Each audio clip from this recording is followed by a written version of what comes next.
우리는 지금 1.5도 오르면 큰일 난다 하는데 지금보다 10도 높았던 때도 다양한 생물종이 번성을 하고 잘만 살았던 겁니다.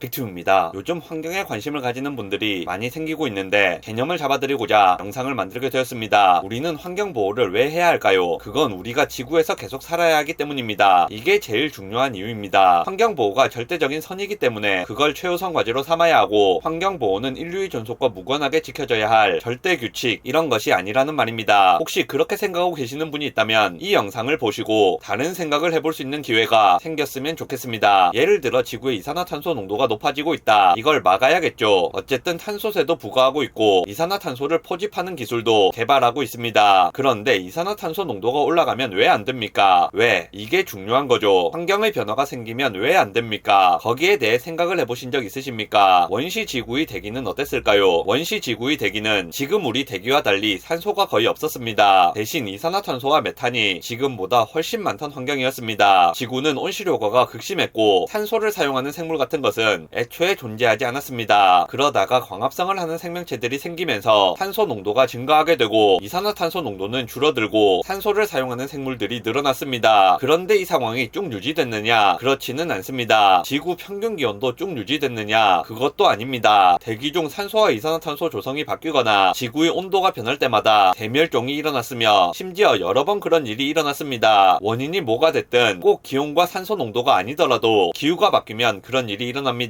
당연히 그렇겠죠. 생물은 특정 환경에서 살도록 되어 있는데 환경이 바뀌면 원래 환경에서 살던 것들은 적응이 힘들 수 있을 겁니다. 그런데 그런 일이 일어나고 나면 어떻게 됩니까? 그 환경에 맞는 다른 생물이 자리를 잡습니다. 바뀐 환경에 맞는 생물들이 활기를 띠는 겁니다. 그러니까 환경이 크게 바뀌는 경우에 원래 환경에서 살던 생물에게는 대재앙이 될 수 있지만 새로운 환경에서 살 수 있는 생물이나 새로운 환경에 적응한 생물 입장에서는 오히려 더 잘된 경우가 됩니다. 지금은 인간이 온실가스를 배출하면서 인간에 의해 환경이 변화되고 있습니다만 인간이 없을 때도 지구의 환경은 계속 변해왔습니다. 만약 인류가 환경을 계속 파괴시키면 어떤 일이 벌어지게 될까요? 인간을 포함해서 지금 살고 있는 생물 중 상당히 많은 수가 타격을 받을 겁니다. 대재앙이 발생하겠죠. 그렇다고 해서 지구가 멸망하고 지구가 황무지가 되느냐? 그건 아닙니다. 그렇게 되면 그 환경에 맞는 생물이 번성하게 됩니다. 4억 4천만 년 전에 일어났던 대멸종에 의해 생물종의 85% 정도가 사라졌다고 알려져 있는데, 이때 대멸종이 일어난 원인에 대한 유력한 가설은 오르도비스기 말의 기후변화입니다. 지구의 기온이 급격하게 떨어지고 대륙이 얼음으로 뒤덮이면서 해수면이 낮아지고 대기 중 이산화탄소 농도는 떨어졌습니다. 지금 인류가 만들어낸 지구온난화와 반대 방향으로 기후가 변한 겁니다. 그때도 대멸종이 발생했습니다. 지구온난화 자체가 문제가 아니고 환경오염 자체가 문제가 아니고 일단 지금의 환경이 다른 환경으로 바뀌는 것, 그것이 문제가 되는 겁니다. 그리고 그것이 문제가 되는 주체는 지구가 아니라 인류입니다. 환경이 바뀌면 인류에게 문제가 되는 거죠. 왜냐하면 지금 환경이 인류가 살기에 적합한 환경이니까. 공룡도 그렇습니다. 소행성이 충돌했던 화산활동이 일어났든 어쨌든 환경의 변화로 인해 공룡은 멸종했습니다. 만약 공룡에게 지성이 있었다면 공룡 입장에서는 대재앙이 맞고 지구 멸망이라고 생각을 했겠죠. 그런데 그 환경 변화 이후에도 속시식물과 포유동물은 번성했고 인류도 번성을 했습니다. 그러니까 환경의 변화 그 자체는 그냥 사실관계일 뿐 옳고 나쁨의 문제가 아닙니다. 우리가 지금 지구온난화 때문에 지구 평균 기온이 1.5도 오르면 대재앙이 발생할 수 있다, 이렇게 이야기합니다만 이 대재앙도 주체가 인간입니다. 인간에게 대재앙이 발생하는 거죠. 중생대의 평균 기온이 얼마였는지 아십니까? 공룡과 커다란 식물들이 번성했던 중생대는 지구 평균 기온이 지금보다 10도 정도 높았습니다. 우리는 지금 1.5도 오르면 큰일 난다 하는데 지금보다 10도 높았던 때도 다양한 생물종이 번성을 하고 잘만 살았던 겁니다. 그게 좋다 나쁘다 따지는 것은 그걸 해석하는 입장에 따라 다른 겁니다. 그런데 문제가 뭡니까? 우리가 사람이라는 겁니다. 우리는 사람이기 때문에 사람이 살기 좋은 환경을 유지해야 할 필요가 있습니다.